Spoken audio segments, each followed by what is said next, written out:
नमस्कार, मैं हूं सुधीर दीक्षित और आप देख रहे हैं न्यूज 18। इन दिनों मध्य प्रदेश में राजनीति भी संवर रही है, शहर भी संवर रहे हैं और मध्य प्रदेश का वक्फ बोर्ड वो भी संवर रहा है। संवरने का मतलब ये होता है कि एक संवरी हुई चीज होती है जिसको संवारा जाता है, जिसको सजाया जाता है। और उर्दू अरबी फारसी की बात करें तो संवारने का मतलब होता है सनवर। हमारे साथ मध्य प्रदेश वक्फ बोर्ड के चेयरमैन सनवर पटेल है, उन्हीं के नाम का ही अर्थ है। बहुत बहुत स्वागत है आपका। बहुत धन्यवाद। जैसा कि मैंने कहा, आपके नाम का अर्थ है सनवर, मतलब संवरा हुआ। वक्फ बोर्ड को संवारने की तैयारी शुरू हो रही है। निश्चित रूप से आज जब मध्य प्रदेश आगे बढ़ रहा है, हर क्षेत्र में मध्य प्रदेश आगे बढ़ रहा है।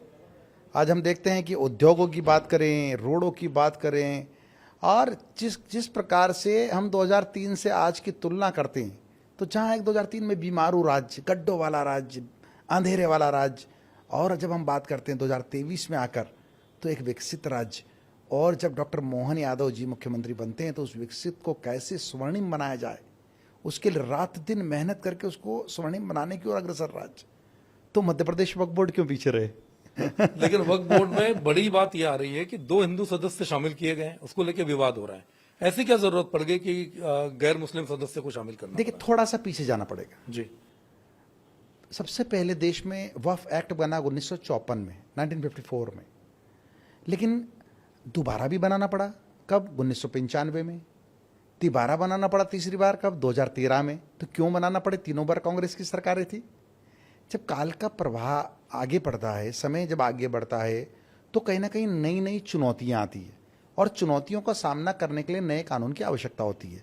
उसी कड़ी में नया वक्फ कानून बना 2025 कानून पूरा विधि सम्मत, पूरे देश में जेपीसी के माध्यम से जगदम्बा पाल जी के अध्यक्षता में पूरे देश में घूम घूम कर सलाहें लेना, संवाद करना, और लाखों संवाद, लाखों सलाहों के बाद 2 दिन की बहस लोकसभा में, 2 दिन की बहस राज्यसभा में, तब जाकर पूरे मंथन के बाद एक कानून आया।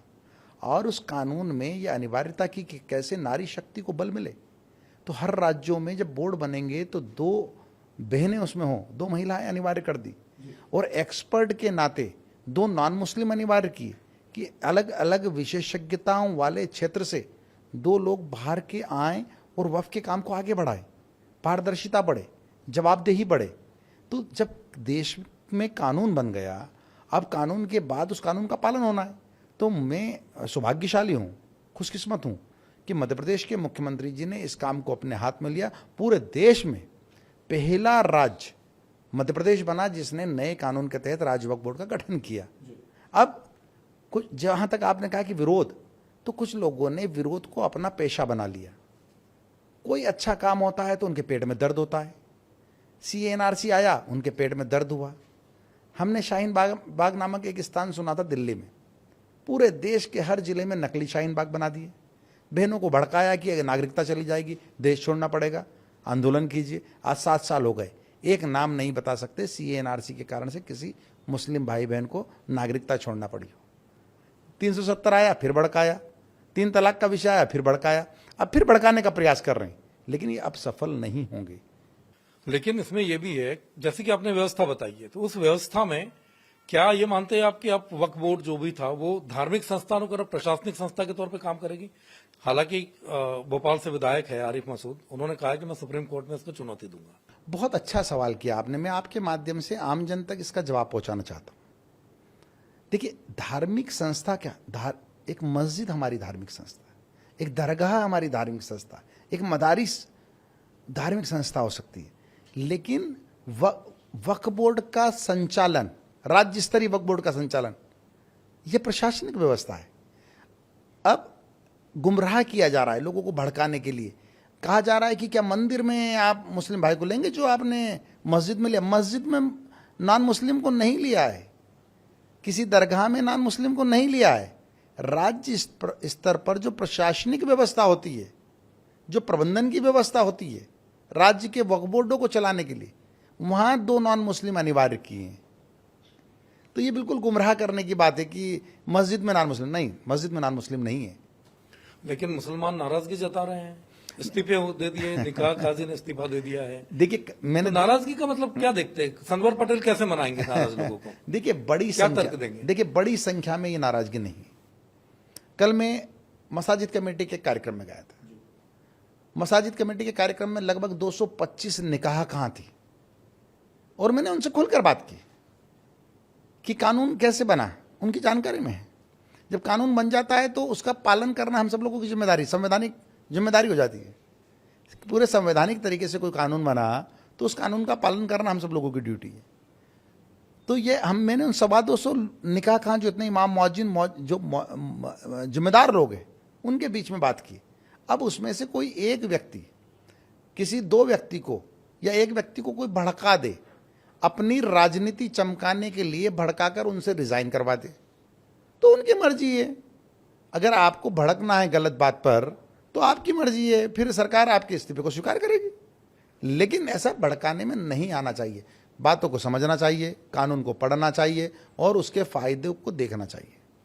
लेकिन कई जगह ये भी कहा जा रहा है कि जैसे आपने डिसीजन लिया, गैर मुस्लिम सदस्य को रखा गया, आपने बड़ी बात कही कि मध्य प्रदेश पहला राज्य बना, लेकिन आपको लगता है कि इस फैसले के बाद कहीं न कहीं मुस्लिम समाज में कोई भ्रम बना हुआ है, कोई गलतफहमियां पैदा हो रही हैं? गलतफहमी पैदा करने की कोशिश की जा रही है, लेकिन मुस्लिम समाज सीए एनआरसी के बाद 370 के बाद 370 में कह दिया था आग लग जाएगी, अब कश्मीर में बाग लग गए, कहाँ आगे। तो ये अब जो है ना, इसके बाद 3 तलाक के बाद अब मुस्लिम समाज समझदार है, जागरूक हुआ है और इनके बहकावे में नहीं आ रहा है। अब चंद 4 लोग खड़े हो जाएं और जिंदाबाद मुर्दाबाद करने लगे तो कर लीजिए, आपको संवैधानिक अधिकार है, कोई किसी को संविधान में रोक नहीं रहा है। अगर कोर्ट जाने की बात कर रहे हैं विधायक जी तो जाइए, जरूर जाइए, जा सकते हैं, आपको अधिकार है, लेकिन कानून अपने हाथ में मत लीजिए। उग्रता की जो बात कर रहे हैं वो गलत है, कानून तोड़ने की बात गलत है। अगर इस प्रकार से आप कानून अपने हाथ में लेंगे तो फिर कानून सख्ती से निपटता है। जब वक्फ बोर्ड का मामला आता है तो ज्यादातर लोगों की जुबान पे वक्फ बोर्ड की संपत्ति को लेकर होता है, क्योंकि आपने देखा होगा लंबे समय से विवाद चल रहा है। मध्य प्रदेश में भी एक गांव था, उस गांव में किसी ने दावा कर दिया था कि यह संपत्ति वक्फ बोर्ड की है। तो संपत्तियों के बारे में कैसी जानकारी आपके पास है कि कहां कहां कैसी कैसी संपत्ति वक्फ बोर्ड की? देखिए, मैं सबसे पहले तो आपको बताना चाहता हूं कि वक्फ बोर्ड क्या है। वक्फ असल में इतना पवित्र काम है, एक इतना नेक काम है, इतना आदर्श काम है। कोई व्यक्ति अपनी वैधानिक संपत्ति का एक हिस्सा अपनी संतानों को न देते हुए समाज हित में, जन कल्याण के लिए, परोपकार के लिए दान कर दे और स्थायी दान कर दे, वो वक्फ हुआ। और जब अनेक वक्फ हो जाते हैं तो उसका संचालन ठीक से हो, इसलिए वक्फ का कानून बना। तो उस कानून के तहत इन सभी संपत्तियों को रजिस्टर्ड किया और रजिस्टर करके उसका संचालन संधारण ठीक से हो, उसका वहाँ विकास ठीक से हो और वहाँ वक्फ की आय बढ़े और सही काम पर लगे, इसके लिए वक्फ बोर्ड बने। और मैं आपको बताना चाहता हूँ कि मध्य प्रदेश वक्फ बोर्ड अपने आप में एक बड़ा बोर्ड है। 14,962 वक्फ स्टेट्स, वक्फ संस्थाएं इसमें शामिल है। लेकिन दूसरा सबसे बड़ा है देश में संभवतः। तो अब उस इतना बड़ा वक्फ होने के बाद, इतने लाखों करोड़ की संपत्तियों को दानदाताओं ने अर्थात वाकिफों ने वक्फ करने के बाद अगर उसका लाभ न मिले समाज को, तो मुझे लगता है कि वक्फ करने वालों को भी कहीं बैठ कर देख रहे होंगे तो दुख होता होगा कि इससे अच्छा तो कि हम अपनी संपत्ति अपनी संतानों को ही दे देते। लेकिन एक सवाल और आता है इसमें कि जब वक्फ की इतनी सारी संपत्तियां हैं, संपत्ति से आय भी होती होगी, निश्चित रूप से। तो जो आय होती है उसको पारदर्शिता के साथ सार्वजनिक करने का और उसका इस्तेमाल का क्या प्लान है? इसीलिए ये नया कानून आया है। देखिए, इस कानून के मुख्य बिंदु क्या है? हर संपत्ति ऑनलाइन इंदराज हो। भारत सरकार ने एक पोर्टल बनाया जिसका नाम दिया उम्मीद पोर्टल। नाम ही उम्मीद है, उम्मीद पोर्टल पर हर वैधानिक संपत्ति इंदराज होगी। मुझे प्रसन्नता है इस बात की कि मध्य प्रदेश की सारी संपत्तियां 100% वैधानिक संपत्ति उम्मीद पोर्टल पर इंदराज हो चुकी है। तो उम्मीद पोर्टल पर इंदराज होना, उससे ट्रांसपेरेंसी आना, पारदर्शिता आई और पारदर्शिता जब आ गई तो जवाबदेही बढ़ेगी। तो नए कानून के बाद जो बोर्ड बना, निश्चित रूप से उसकी जवाबदेही बढ़ी कि हमको वक्फ के अनुसार काम करना है, जन कल्याण और लोक हित के काम करना है। और इसीलिए मध्य प्रदेश वक्फ बोर्ड ने इस काम को बहुत प्राथमिकता के आधार पर अपने हाथ में लिया और हाथ में लेकर और हम बेटे बेटियों को पढ़ाने का जिम्मा अपने हाथ में लिया। अब मध्य प्रदेश वक्फ बोर्ड देश में पहला राज्य सिर्फ गठन को लेकर ही नहीं है, वो इस प्रकार से भी है कि उसने जो वक्फ माफिया हैं, जो गुंडे हैं, जो वक्फ की संपत्तियों पर अवैध कब्जा करके बैठे हैं, उनसे अपनी संपत्तियों को वापस लेना शुरू किया और लेकर आय बढ़ाकर और बेटे बेटियों की पढ़ाई पर खर्च किया। हमने अपनी योजना बनाई, पढ़ो पढ़ाओ, मुल्क की तरक्की में भागीदार बनो, अर्थात राष्ट्र निर्माण में भागीदार बनो। और उसके तहत ऐसे बेटे बेटियां पूरे प्रदेश में जो पढ़ने में काबिल है, मेधावी हैं, लेकिन आर्थिक अभाव के कारण उनकी कहीं ना कहीं पढ़ाई छूट जाती थी, ड्रॉप आउट हो जाते थे। उनको चुन चुन कर, ऐसे मेधावी बच्चों को और चुन चुन कर उनके साथ खड़े होना, उनकी फीस में सहयोगी बनना, उनकी पढ़ाई में सहयोगी बनना। तो हमने कहा है कि बेटा पढ़ो, पढ़ो पढ़ाओ, पहले पढ़ो फिर पढ़ाओ और मुल्क की तरक्की में भागीदार बनो। मोदी जी की जो विकसित भारत की कल्पना है उसमें आप सहभागी बनो।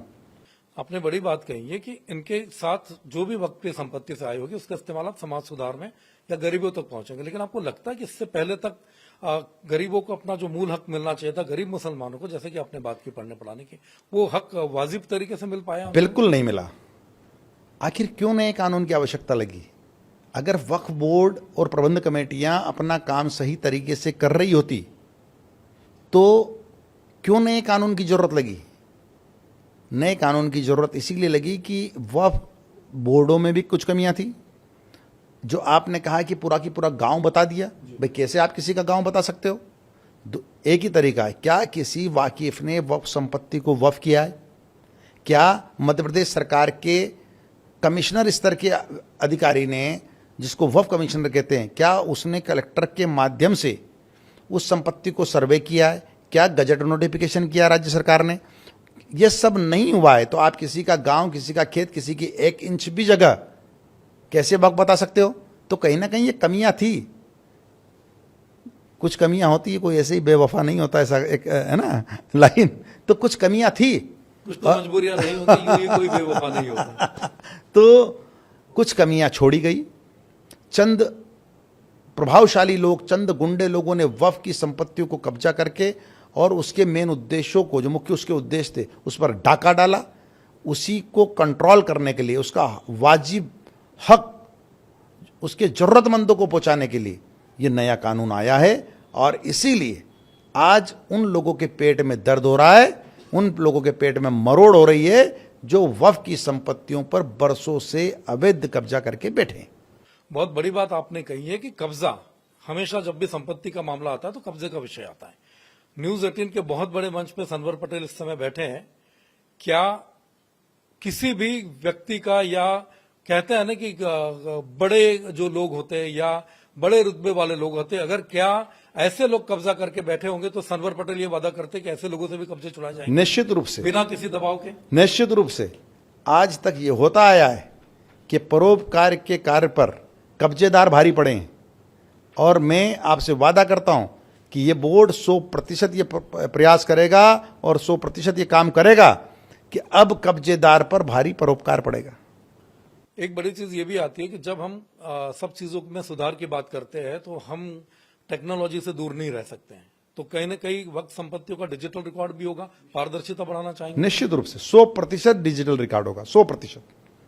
किस तरीके से लोगों तक पहुंचेंगे, गरीबों तक? अब नई कमेटी और नए कानून के बाद अब गरीबों को ज्यादा से ज्यादा फायदा मिले तो कैसे पूरी टीम को लेकर सनवर पटेल पहुंचेंगे? क्योंकि अब तो 2 गैर मुस्लिम सदस्य आपके साथ हैं और हो सकता है कि देश में और कमेटियों में भी ये पहल लागू हो। न केवल डिजिटलाइजेशन के कारण से, हम इसके साथ साथ समाज से सरोकार रख रहे हैं। आज वक्फ बोर्ड में 21 जून को जब दुनिया भर में योग दिवस मनता है तो वक्फ बोर्ड में भी योग दिवस मनता है। आज जब पर्यावरण की बात आती है, विश्व पर्यावरण दिवस पर मध्य प्रदेश वक्फ बोर्ड भी अहद करता है कि वो 5 लाख पौधे अपनी वक्फ संपत्तियों पर लगाएगा और लगाना शुरू करता है। माननीय मुख्यमंत्री जी के सामने 25 मई को जब बेटे बेटियों की पढ़ाई के कार्यक्रम में मुख्यमंत्री जी आते हैं और 850 बेटियों को चेक अपने हाथ से देने का काम करते हैं भोपाल की, तो मध्य प्रदेश वक्फ बोर्ड उनके सामने यह अहद करता है कि हम दृढ़ संकल्पित थे 5 लाख पौधे लगाने के लिए। अब हम समाज से सरोकार रखते हैं, तो समाज से सरोकार रखने वाले विषय लेकर हम लोग आम जन में जा रहे हैं और आम जन तक, नीचे तक हम पहुंचेंगे। मैंने सनवर पटेल को कॉलेज के छात्र के तौर पर भी देखा है। हमेशा देखा है कि जब स्टूडेंट के कुछ काम होते थे तो सनवर पटेल अधिकारियों से, प्रोफेसरों से लड़ के उनके काम करवाते थे। खेल की टीम कहीं जाती थी तो सनवर पटेल रेलवे स्टेशन पे मौजूद होते थे ताकि उनको कोई असुविधा ना हो और खेलों के लिए जा सके। तो क्या कुछ ऐसे ही सनवर पटेल की सक्रियता अब इस काम में भी देखने मिलेगी? निश्चित रूप से। तब भी हम कुछ लोग अन्याय करते थे, उन अन्याय के खिलाफ जस्टिस के लिए, न्याय की स्थापना के लिए अच्छे खिलाड़ियों के लिए लड़ते थे, अच्छे विद्यार्थियों के लिए लड़ते थे। और आज भी जो हमको मध्य प्रदेश की सरकार ने जो हम पर भरोसा किया, डॉक्टर मोहन यादव जी ने मुझ पर जो दोबारा भरोसा किया, भारतीय जनता पार्टी के प्रदेश अध्यक्ष हेमंत कंडेलवाल जी ने जो मुझ पर भरोसा किया और ये काम मुझे दिया, मैं अपना 100% इसमें लगाऊंगा और 100% ऐसे दुष्ट, ऐसे गुंडों से हम लड़कर अपनी संपत्तियों को वापस लेंगे और वाकिफ की मंशा के अनुसार उसको लगाएंगे। राजनीति की अगर बात करें तो मुसलमान भाजपा पे कितना भरोसा बढ़ा है मुसलमानों का? आपको लगता है कि भरोसा बढ़ रहा है बीजेपी पर? देखिए, 50 सालों से लोगों को भड़काने का काम किया अपने वोट बैंक के खातिर। मुसलमान बच्चे पढ़े नहीं, उनको पढ़ने नहीं दिया, उनके हाथों में पाने पेंचिस पकड़ा गए, अंडे की दुकान, टायर पंचर की दुकान। ये आज मुस्लिम समाज समझ रहा है कि तमाम योग्यताओं के बावजूद ये देश हमको सब कुछ देता है, ये मातृभूमि हमको सब कुछ देती है, वही हवा, वही पानी, वही अनाज, सब कुछ हमको वही मिलता है जो बाकी समाज के लोगों को मिलता है। तो फिर सिर्फ पाने पेंची से हमारे हिस्से में क्यों आए, तमाम योग्यताओं के बावजूद? तो आज मुस्लिम समाज समझ चुका है। आज वो इनके भड़कावे को छोड़कर और भारतीय जनता पार्टी जो बढ़ाने की राजनीति करती है, सबका साथ सबका विकास के साथ आगे बढ़ रही है। और आज जब मोदी जी मुस्लिम बच्चों में जाते हैं और कहते हैं कि मैं मुस्लिम बच्चों के हाथ में, एक हाथ में कुरान और दूसरे हाथ में कंप्यूटर देखना चाहता हूं, तो आज फर्क समझ में आ रहा है कि जो 50 साल से वोट बैंक के रूप में उपयोग कर रहे थे, इकट्ठा वोट ले रहे थे, उन्होंने पाने पेंचिस पकड़ा है। और प्रधानमंत्री मोदी जी कंप्यूटर की बात करते हैं, कुरान और कंप्यूटर की बात करते हैं। तो ये फर्क देख रहा है और एक पढ़ा लिखा समाज, समझदार समाज अब भारतीय जनता पार्टी की ओर देख रहा है। आपके दोनों बच्चे डॉक्टर बन गए, तो कुल मिलाकर यह है कि अब और भी समुदाय में जो निचले तबके के लोग हैं उनके बच्चे भी डॉक्टर इंजीनियर बनेंगे। जैसे आपने बात की अभी कि एक हाथ में कुरान, एक हाथ में कंप्यूटर। वक्फ बोर्ड की भूमिका कितनी बड़ी देखते हैं? निश्चित रूप से उस ऊपर वाले का बड़ा कर्म है कि दोनों ही बेटे डॉक्टर हुए, MBBS किया, एक ने MS भी किया, गोल्ड मेडलिस्ट भी है। लेकिन मैं चाहता हूं कि जिस तरह से मेरे बेटे डॉक्टर हुए, ऊपर वाले की कृपा से हुए, लेकिन आम जन, आम मुसलमान का बेटा भी डॉक्टर बने, इंजीनियर बने, उच्च शिक्षित हो। लेकिन चंद लोग सिर्फ उनके हाथ में पाने पेंचिस पकड़ाना चाहते हैं। वक्फ बोर्ड पूरी तरह से तैयार है अपने मेधावी बेटे बेटियों को काबिल बनाने के लिए, उनको स्किल्ड बनाने के लिए और उनको काबिल बनाकर भारत का अच्छा नागरिक, भारत के कानून को मानने वाला नागरिक और विकसित भारत में उनकी भूमिका सुनिश्चित हो। इस बात के लिए वक्फ बोर्ड ने अहद किया, प्रतिबद्ध है और हम अपने बेटे बेटियों को इस ओर आगे लेकर जाएंगे। एक बात और भी है कि जब आप बात करते हैं कि हमारे बेटे ना डॉक्टर किए, दोनों बेटे आपके डॉक्टर हैं, गरीबों के बच्चे भी बनेंगे, लेकिन जब बेटे देखते हैं कि पिताजी सनवर पटेल ऐसे डिसीजन लेते हैं जिन पे कई बार विवाद भी होते हैं, कई बार इनको बयान भी देना पड़ता है, कुछ बात होती है बच्चों से इसको लेके? अब तो बच्चे बालिग हैं, समझते हैं चीजें। आमतौर पर तो नहीं होती थी, लेकिन जब मेरे कारण से बच्चों को जान से मारने की दोष मिलने लगी, अब उनका अपना शौक है, अपनी पढ़ाई के साथ वो रामलीला में काम करते हैं या विक्रमादित्य में के महानाटक में जानता राजा की तर्ज पर जो विक्रमादित्य होता है, तो विक्रमादित्य के महानाट्य में वो बाल विक्रमादित्य से लगाकर तो अब बड़े विक्रमादित्य का रोल करते हैं। खुशकिस्मती की बात है कि वो दिल्ली के लाल किला मैदान पर भी जो है उन्होंने इस प्रकार का रोल किया, भोपाल से लगाकर देश भर में, अभी लखनऊ में हुआ।